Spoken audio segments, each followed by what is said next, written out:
Vous êtes sur la ferme de la Faubonnière à Chemery, 4 élevages, des bovins limousins, 250 bovins à 300 bovins de race limousine, un élevage de canards gras, de canards mulards avec transformation à la ferme, un élevage de moutons de race solognotte, 250 brebis solognottes et un élevage de poulets de ferme. 150 hectares de terre, 50 hectares de culture qui servent à nourrir exclusivement nos animaux, 100 hectares de prairies sur lesquels pèsent 250 limousines et les brebis solognottes. L'objectif, c'est de créer une exploitation durable, avoir très peu d'intrants de l'extérieur, hyper raisonné. On a une centaine d'hectares de prairies qui tournent en permanence, sur lesquels on fait rotation longue, des cultures de protéagineux pour subvenir aux besoins protéiques des animaux. Nous n'avons pas de soja américain ni brésilien sur la ferme. Nous avons des tourteaux de noix et tourteaux de noisettes grâce à un fournisseur local qui est triturateur. Grâce au système que nous avons mis en place avec l'élevage, nous avons amélioré énormément nos sols, qui sont des sols de Sologne, très pauvres. Nous sommes passés en culture céréalière pour nourrir nos animaux de 20 quintaux. Aujourd'hui, nous abordons les 55-60 quintaux, tout en mettant que du fumier ou des composts dans nos sols. L'élevage a permis d'améliorer énormément les sols. Et ce système-là, c'est un système qui est cohérent et durable. L'amélioration des sols à partir de l'élevage s'est traduit d'une part en semant des prairies ou en cultivant les légumineuses. C'est-à-dire que dans une prairie comme ça, vous avez à la fois du trèfle, voyez, et des graminées, des légumineuses. L'animal mange l'herbe, variée, diverse. Il produit de la viande, il crée des déchets, les bouses qui sont épandus dans le champ, qui réaméliorent le sol, qui refont pousser la prairie.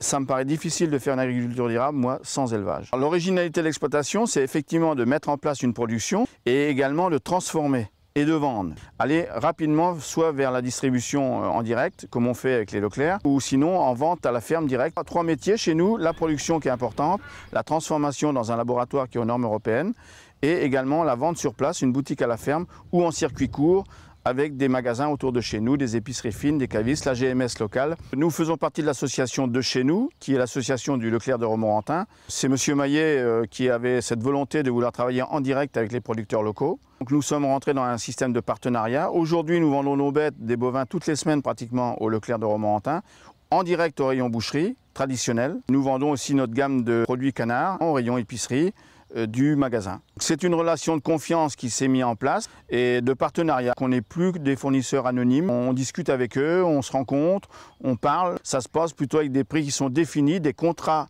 définis entre nous et un climat de confiance.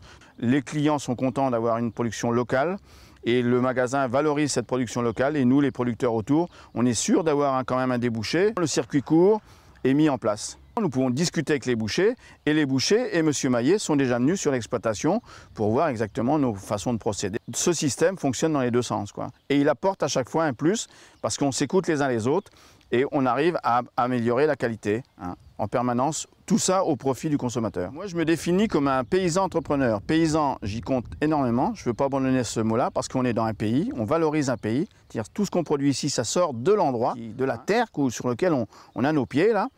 Et nous sommes entrepreneurs parce que, évidemment, les paysans d'aujourd'hui ne sont plus les paysans d'il y a 50 ans. À 6h30, on regarde la météo pour savoir comment on organise le travail dans les champs. Et on regarde aussi l'évolution des cours, les tendances, les céréales, le prix du maïs, le prix du blé, le prix des matières premières. C'est un métier où il faut énormément d'adaptation. Au-delà de la production, on fait de la transformation, c'est-à-dire qu'on a un laboratoire quand même avec des règles très précises, un laboratoire qui est aux normes européennes, avec évidemment beaucoup de contrôle derrière. Troisième phase du métier, c'est le commerce. En fait, nous sommes des paysans, transformateurs, commerçants. Je vends directement, soit sur la ferme à mes clients, soit sur des salons et des foires sur la région ou sur Paris, ou soit directement dans les magasins, épiceries fines, cavistes et grandes distributions, dont le Leclerc de Romorantin. Nous passons beaucoup de temps au public relation, comme on dit, avec nos clients pour que des enfants viennent sur la ferme. Au bout d'un moment, effectivement, quand on a des animaux, il y a quelque chose qui se passe. Vous ne pouvez pas les regarder comme une machine à laver ou une bagnole. Un animal, ça vit, ça a des comportements.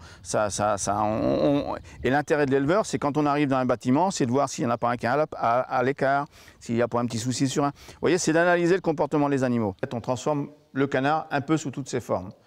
Donc ça va des foie gras entiers, mi-cuits ou en conserve, cassoulet, des rillettes de canard, des civets de canard. On a une trentaine de produits différents. Choucroute au canard. On a eu un prix au Paris Fermier, au Salon national des produits fermiers, il y a plusieurs années.